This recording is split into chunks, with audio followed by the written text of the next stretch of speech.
What's happening, everyone? TomGorian here, and welcome to episode 26 of the F1 23 Haas to Glory. Today we are getting ready for round 13 of the Season 2 Championship for the Haas to Glory. It's the Qatar Grand Prix, my favourite track on this entire game and the best track to drive on F1 23. Don't forget to hit the like button and subscribe as well for more F1 23 content as we approach the end of the Haas to Glory.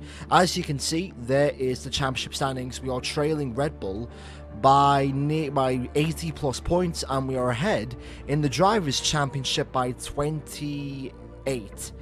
Is it 28 points? I think it's 28. We pretty much have a race win, or just over a race win, over Sergio Perez, and also Max Verstappen isn't that far away from his teammate. So, as we enter the Qatar Grand Prix, we begin this episode with a morale update as far as the aerodynamics meeting that we had in the previous episode, and also as well we're getting some weekly resources, plus the calipers brake upgrade, and also another aerodynamic upgrade, which was the rear wing, something to do with the rear wing upgrade. As you can see, yeah, pretty much a rear wing upgrade for rear downforce. So at this stage of the series, we have now completely maxed out our upgrades, and all we now need is the spec 3 upgrades, which we can't control because this is not on my team career mode, we're just a driver in this series, so we can't decide what our spec level is. So we're gonna have to wait on that. We have over 3,400 resource points, and I'm just contemplating what to do right now. Should I go for ERS upgrades? I mean, the engine side is pointless because we've done all of our engine upgrades, and I don't really want to touch the fuel or the ERS. There's nothing really wrong with that. So the only thing I can really upgrade or spend my resource points on is the durability. And as you can see, for the second half of the the break, there's not really any upgrades. We do get this department event. As far as working on a sponsor, we're going to lose, I think it's 500 resource points, but I believe the team morale will be increased, so I guess that's a positive, I guess. But yeah, literally nothing happened. We're getting into that stage now where we can't upgrade the car, so we just have to drive.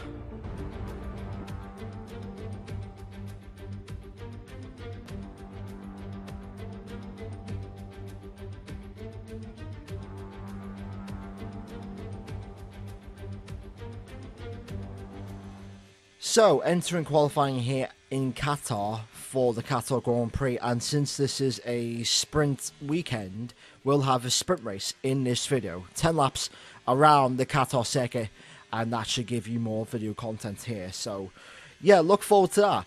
Anyways, on to qualifying. So, if you've been following along with the series, it's the same old shit. Pretty much every single episode. Overpowered AI on 103, and this car is just not a good qualifying car for whatever reason. I don't know why. I don't know if it's the upgrade direction that I went in or whatever, but for the last 6 or 7 races, like, just qualifying just hasn't been just good. It's just been very bad, not even in the top 10 as far as qualification is concerned. So hopefully we can try and break that trend. We're currently in P13, just behind Stroll, Gasly, and ahead of Ocon and Zhou, as we enter the last 24 seconds in qualifying. So starting the lap, staying to the left-hand side, in towards turn 1, brake at 75 meters, 4th gear, ride the throttle. And one of the things I love about this track is that there's so many corners that you can just hold and ride the throttle. And with this game, with the amount of stability you have on the rear end, you can ride the throttle. This double right-hander here, I could have went a little bit more tighter. I do lose just a slight thousandth of a second in towards this hairpin, 3rd gear. And I do kind of just lose sound as my pad goes off. Verstappen, 19.4, Sainz, 19.1. If that doesn't tell you how overpowered the AI are in qualifying on F1 23, then you need to go to Specsavers and get your eyes tested, because that's a joke. 103 difficulty, and they are out-qualifying me by 7 tenths. And as you can see, I'm not even gaining time. I mean, it's less than 2.5 tenths as we enter the final sector in towards this fast left-hander, 6th gear, and then into 7th as we go towards the final corner. We make another 10th up, but it's not really a lap that I can, just, it's just very frustrating as we come across the line. We're not even going to be 3.5 tenths up, and yeah, it's just another instance of F123's AI being very overpowered and very unbalanced in qualifying. 13th place with the third best car on the grid, and yeah, it's just disappointing.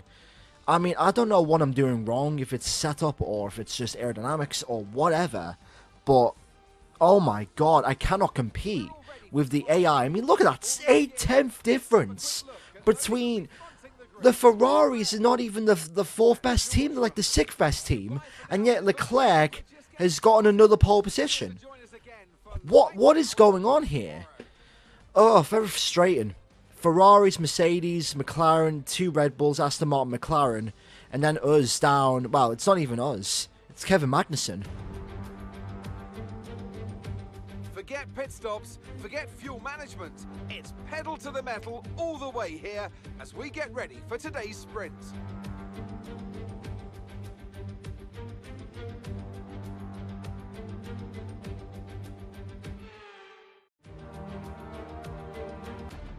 Off the back of a fantastic qualifying session, it's time to see how our starting grid looks for today's sprint. Charles Leclerc lines up on pole position, and a very happy Carlos Sainz will start second. Moving on to the rest of the grid, we have Russell, Hamilton, Norris, Perez, Verstappen, Albon, Oscar Piastri, Magnussen, Stroll, Gasly, Thomas, Ocon. With the last few races have been a bit rough for them. Right, so here we go, getting ready for the sprint race at Qatar, and enough with the AI and the overpoweredness of qualifying aside. It seems like one of those races where we start out of nowhere and we've got to try and fight our way back through the field here in Qatar. The 2 Red Bulls are starting literally right next to each other, so that's very good. And yeah, Ferrari again on pole position, even though they have the 5th best car. So whatever, F123 sprint weekend, here we go, getting ready for 5 red lights here in Qatar. And it is lights, no it's not, now it is, lights out and away we go for the sprint race. And it's a decent start there by Gasly and also us. Verstappen has another good start, Piastri has, Perez on the inside of his teammate, as we're going to go around the outside. Here into turn 1, we make contact with our teammate as well, and we're already into P10 here in the sprint race. We're going to go side by side with our teammate Kevin Magnussen. I don't want to lose position to him, but we do concede, and as you can see as well, Gasly tries to go down there inside. If there is one problem with this sprint race, as I dive down the inside of Kevin Magnussen in towards turn 5, it's that I was running way too high wings. I must have been running at least 10 clicks plus of the value compared to the AI cars, and if you do see a massive rate of knots between myself and the AI when it comes to them overtaking me, that's the reason why, simply because I'm running so high on the wings. As we're going to go around the outside of Max Verstappen in towards turn 1, this could pretty much be for the championship in towards turn 2, and we actually make the move work. And also Kevin Magnussen is ahead of Max Verstappen as we exit turn 3, and now as we approach the end of lap 2 onto lap 3, Nick de Vries has retired from the race, and that will be the last time you see him in this video, as Kevin Magnussen flies past us for P9 here in the sprint race. As far as the tyre choice, I'm on the mediums. The tyre wear, I will say this, I think EA have buffed the tyre wear on this track to make it more like the real life race, because in the real life race, what you're going to see, this race is all about making an extra pit stop and seeing if the tyres can last as long as they do. But as we enter the penultimate lap, or the beginning of lap 10, Lando Norris loses the back end, Perez has to back out, and that's us into P5. And that is pretty much how the race pretty much finished. As we around the final corner, we started in P13 and we're going to end the sprint race in P5.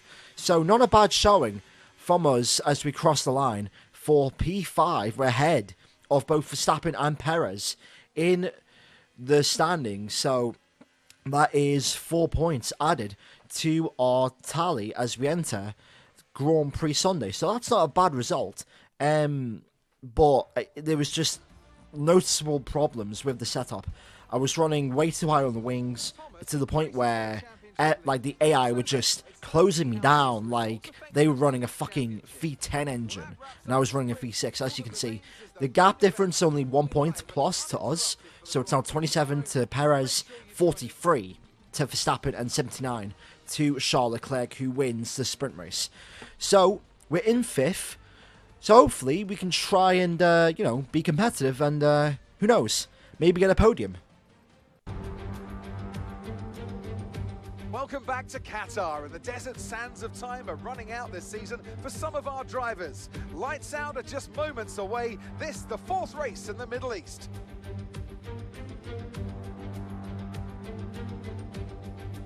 So we're back here in Losail, and this is the track map. 3.34 miles, 16 turns, and just 1 DRS zone out of turn 16. It's already a fast and flowing track after all. There's a good overtaking opportunity with DRS, though, through the long straight and into turn 1.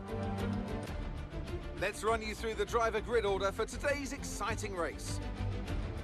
A fantastic effort from Charles Leclerc yesterday, and it's put him on pole. And it's Lewis Hamilton alongside. As we continue through the rest of the grid today, we have Sainz, Thomas, Perez, Oscar Piastri, Magnussen, Verstappen, Albon, Gasly, Bottas, Russell, Liam Lawson, Stroll, Sargent, Norris, De Vries, Joe, Ocon, and Yuki Tsunoda. With preparations almost complete, let's head down to the track. And alongside me once again for coverage of today's race is none other than the great Anthony Davidson. The last few races have been a bit rough for them, unable to get a clean run. That's got to have some effect on their confidence, surely. Certainly confidence is an important factor. And every time you're involved in an incident, it's not just the car you damage, but that confidence as well. But all the top racing drivers are able to tune that out when the race gets underway and focus on the job at hand. Let's see if we can focus on the job at hand in today's race. Welcome to the Qatar Grand Prix. We are starting from P4 here in Qatar. And I'm guessing someone took a grid engine penalty. I'm not really sure. I wasn't paying attention who it was. But P4 on the grid, not bad, considering the fact that we barely had any pace in the sprint race. There is the tyre strategy. Leclerc on soft, Hamilton and Sainz on medium, Perez on medium, and then Bottas, Lawson and Stroll on medium. Everyone else, including my teammate, is on the soft tyres. So, yeah, here we go. Let's do this. The formation lap gets underway then, and it's going to be interesting today to see how the dry conditions could affect the lifespan of the tyres.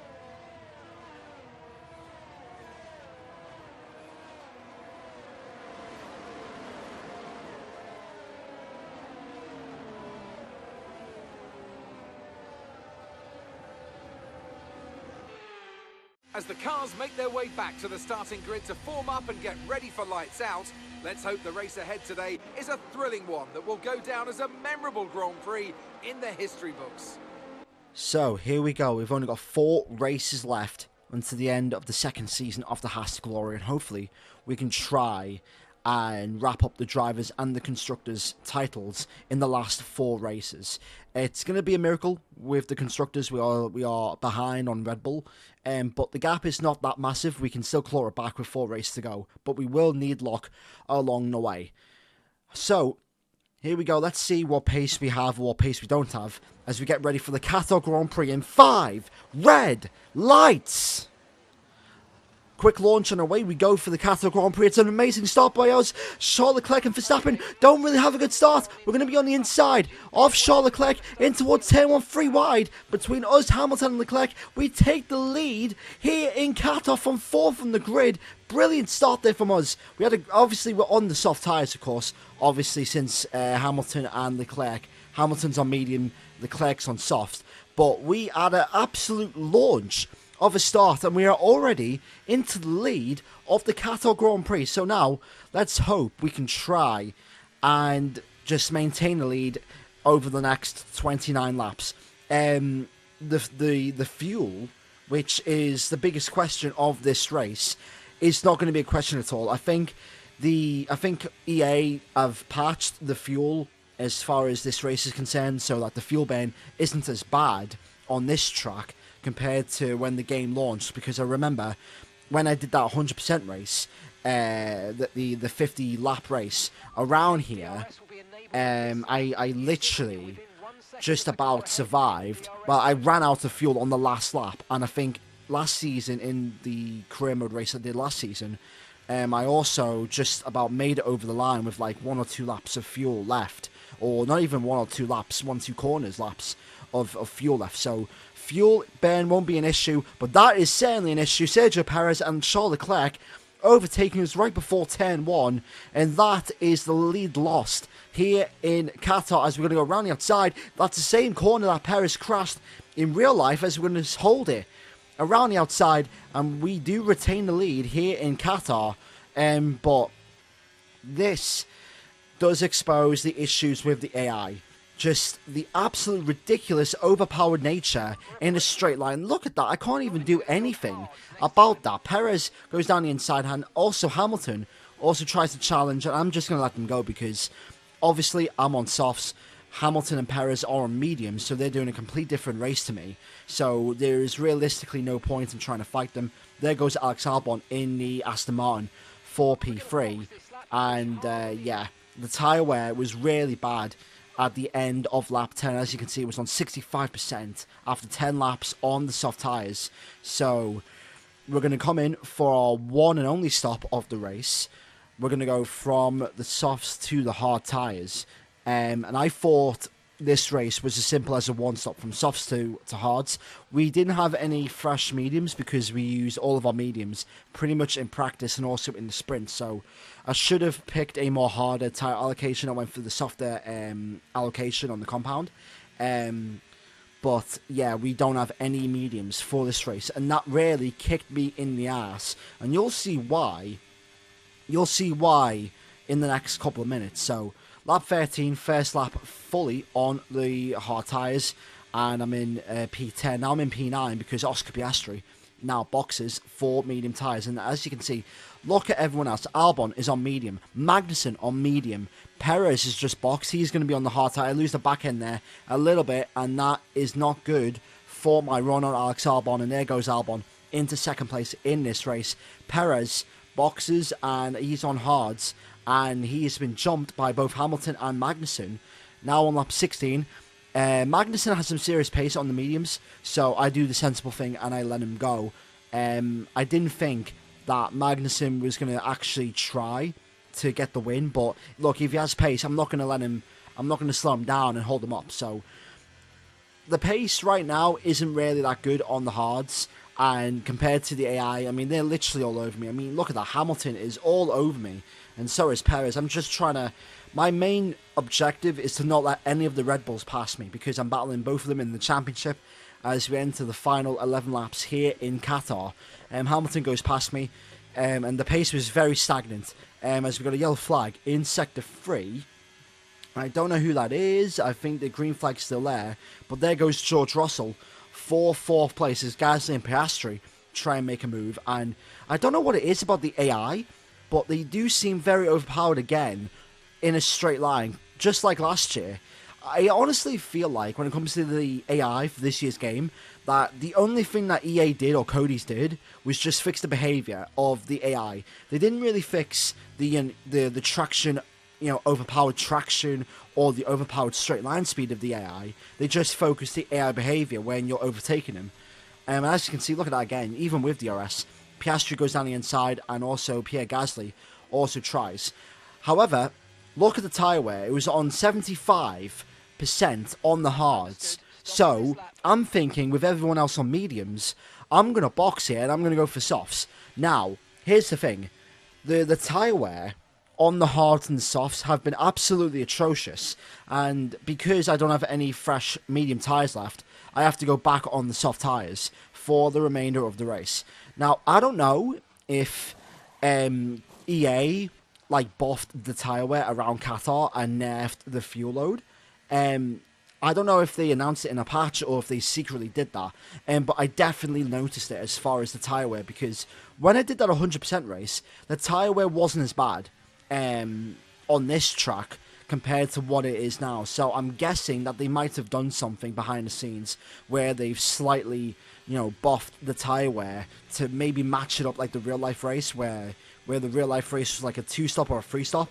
And yeah, the tyres are just they're just going already. And the softs and the hards are probably the worst tyres to go on this track, as we dive down the inside of Liam Lawson for P15 here in Qatar. We've got literally 3 laps to go, and there's a slim chance of us hopefully scoring at least 1 point. But look at the traction I'm getting out of this corner. Sonoda on mediums, I'm on fresh softs. Well, I wouldn't say fresh softs, but they're kind of newish softs, and I'm just all over them like a rash, and I dive down the inside in towards that corner, and it's P14 here in Qatar.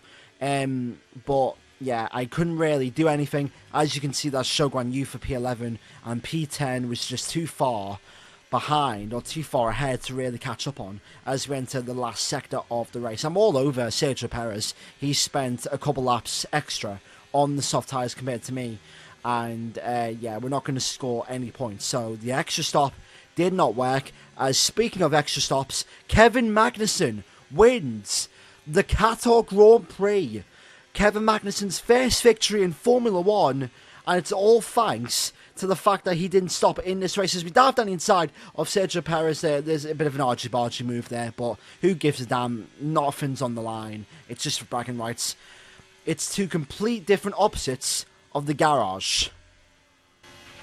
All right, race over. Take care of the car on the way in.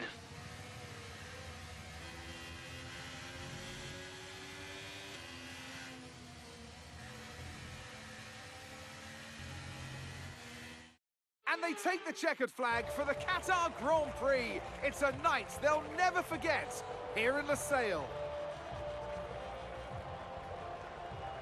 And talk to me. What do you think it was that sealed the win for them? I think the key here was just the quality of the racecraft, I mean, how many overtakes did they make overall? I'm sure we have a stat person keeping score somewhere, and it was fantastic to watch, wasn't it? This is a strategic sport at the end of the day, but it's always really gratifying to see close-fought battles on track. It's what all the fans are after. There aren't many teams, as they come out podium now, who could do what Haas is to accomplish here. It's hard to believe how competitive they come. Amazing victory. Well in, Kevin Magnussen. Finally, I can call this a proper Haas to glory, because both Haas drivers have won a Grand Prix. Kevin Magnussen takes his first victory of this entire series, and thank God he's actually taken some victories. But I don't know if it's too little too late. In our battle with Red Bull in the Constructors, Magnussen gets the win and I don't score a point, so I can't really help on the front. So, bit of a weird race. In a race that I expected the fuel load to be an issue, it was actually the tyre wear. And as you can see, Magnussen 26 points, 1 sprint race, 25 race points. Me, 4 sprint race points, no race points. So the gap stays the same. Perez, Verstappen, Leclerc and myself did not score points in this race. And thanks to Kevin Magnussen's win, we closed the gap to 56 points with 3 races to go in the Haas to glory. And hopefully we can secure maybe the Drivers' Championship in the next race. I mean, I don't think we can. Actually, is it? I think we can, actually. If Perez DNFs and we win, I think we can take the Drivers' Championship. But that is that for episode 26 of the F123 Haas to Glory. If you did enjoy this video, make sure to hit the like button, subscribe and turn on the notifications bell so you never miss an upload for the Haas to Glory series and other F123 content that I am going to be doing in towards 2024. But yeah, 3 races to go of the Haas to Glory, and then that's it. Thanks for watching, and I'll see you all in the next video in a bit.